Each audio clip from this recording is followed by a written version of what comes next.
What up, YouTube? All Ego Nation here. Episode of Anime Rant and Talk 2. Today, different hoodie. That's all. Mostly today, we're gonna really speak about some plot. We're gonna talk about plot armor real quick. We're gonna talk about plot armor. We're gonna talk about a few different things today in this episode. Plot armor, Dragon Ball, and a little bit of Death Note. Just a little bit. We're gonna speak on it for like a couple minutes.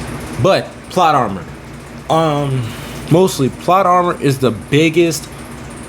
Okay, I'm not gonna say that part, but it's the biggest thing in anime. I can name 3 people that got the biggest plot armor on the planet: Luffy, Goku, Naruto. And people might say, "Oh, it's the big 3." People gonna say, "No, it's Ichigo, Naruto, Luffy." I say Luffy, Goku, Naruto is the big 3, but you know, it is what it is. But plot armor is so thick for these characters, for all the main characters, that it's like, bro, you don't even recognize how strong these dudes is. Mind you, every time they almost die, they come back to life. They get a power up. They get a freaking power up every villain. They get a power up every season. Like Naruto, bro had like the Tail Beast form, like where he was all enraged and it was just a red bubbling form around him with tails, right? With his whiskers is like going out in spikes, and his eyes turning like a freaking tiger red, like red and have look like tiger, right? Then you get to all his other forms with the Sage mode and the all those other modes. I forgot what they're called, but you know, it's always out there and it's always seen. So it's kind of crazy how people say, "Oh, he has the biggest, it's the craziest power-ups." Goku, bro, this man had Kaioken, Super Saiyan, Super Saiyan 1, Super Saiyan 2, Super Saiyan 3, Super Saiyan God, Super Saiyan God, Ultra Instinct, full form. Bro, this dude even had, in GT, he had Super Saiyan 4. Bruh. And then you got freaking Luffy, that goes from Gear 1 to Gear 5. Mind you, I don't know too much about Luffy. I don't know too much about One Piece. I don't watch it, so I gotta get into that some more. But at the end of the day, it's kind of crazy how much plot armor is on these characters. And like, okay, I'm gonna throw another one on him. Like Yagami, that dude got so much plot armor on him to where this dude ducked the police so many times.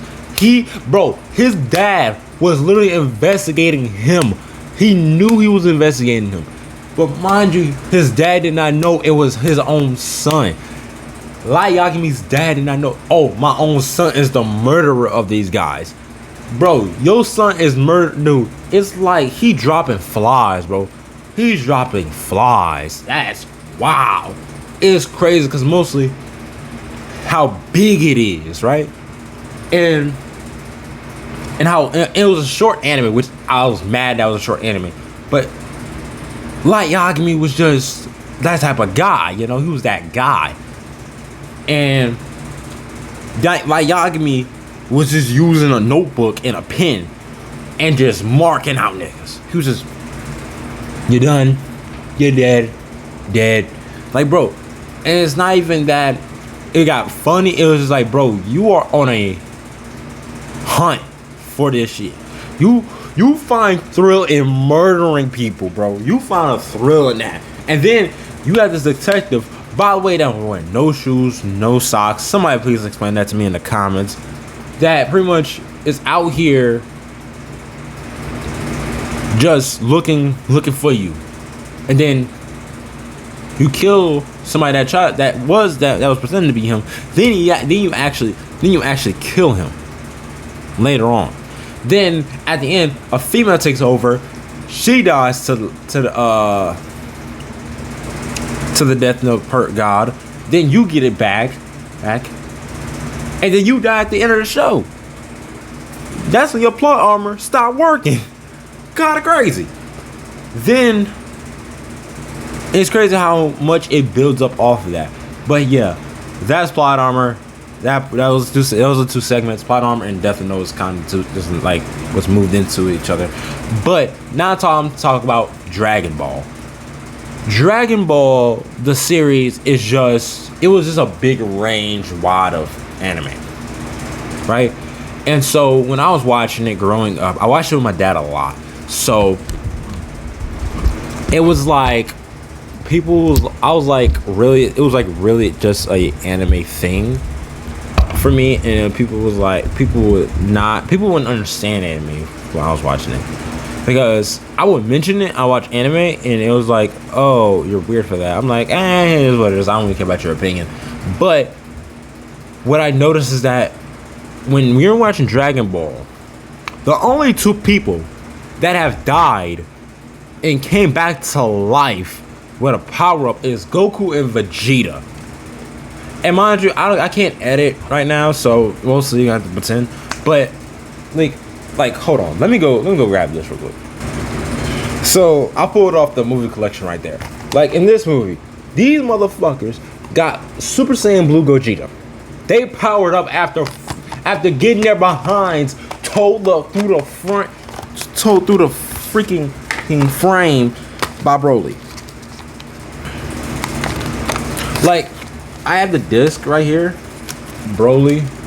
I actually watched the video. I actually watched the movie when it first came out, which was really cool. It was really fire. There goes the other disc with Goku on it. Cool on it. And then Goku and Vegeta just teaming up, which is pretty cool. That was pretty cool. But at the end of the day, bro, they're the only ones that come back with full power. But the movie all starts off with them training with Beerus and Whis watching them. Then it becomes a full-on contest to see who's the strongest, which is crazy. It's always a contest with those two. But then, hold on, let's reverse back in time. Let's watch the original Dragon Ball. This is season 1 and 2. Season 1, season 2. So season 1, this includes, I think, episodes 1 through 7. This includes all episodes too. This is really cool that my brother bought this right for watch. But season 1 very much includes like the story of like these guys of Nappa and Vegeta, Goku and Raditz and all that stuff, all that cool stuff. That's what this story includes, right? Which is kind of crazy. This is a crazy ass movie, crazy ass time. And mostly, it was just hilarious of how you got your ass whooped by somebody with a katana that's human. You know, it's crazy. And you're a monkey. Yes. He's a monkey. And it's not even racist either. I can say it. Season 2. I think this one is... Season 2 is just the beginning of... season 2. Season 2. Pretty much season 2 includes like pretty much the continuous story of this. This season 1 includes the Raditz series. This is Raditz's beginning. We're part of Vegeta's and Nappa's, and this is the continuing story of season 2. But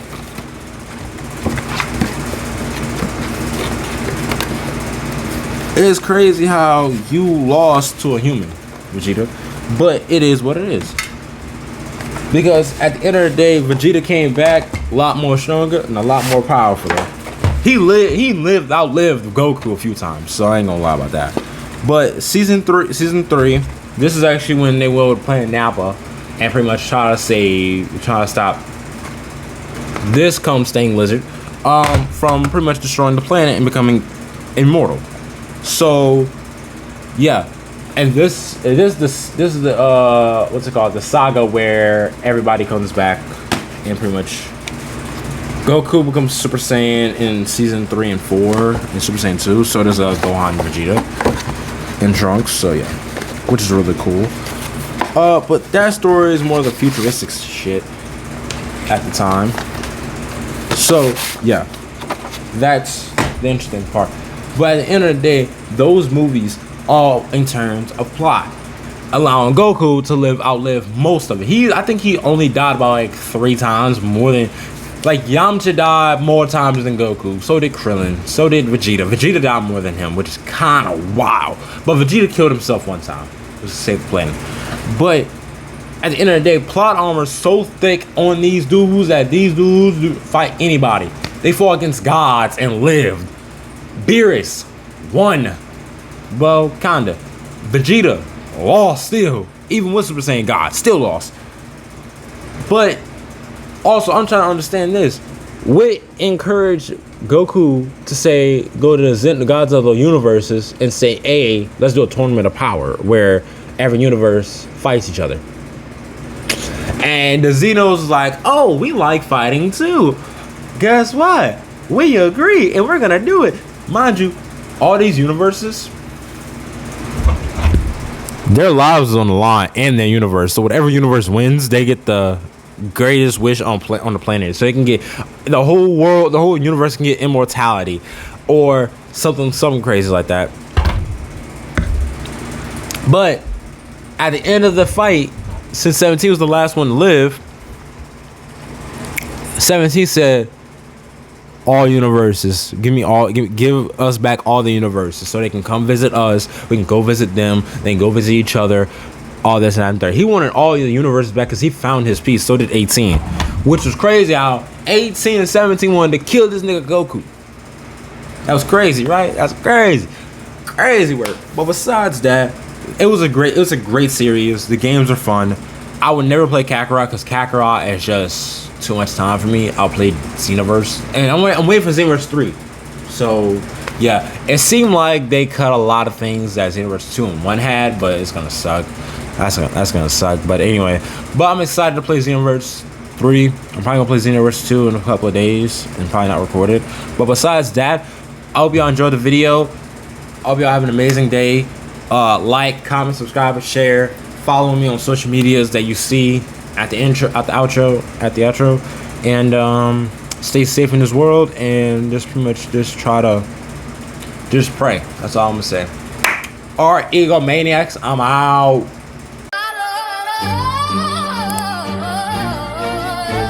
I step in the room and the whole floor shift like a tide when the storm is beginning. Sharp suit, cold stare, every move got precision. I'm calm with the pressure, it's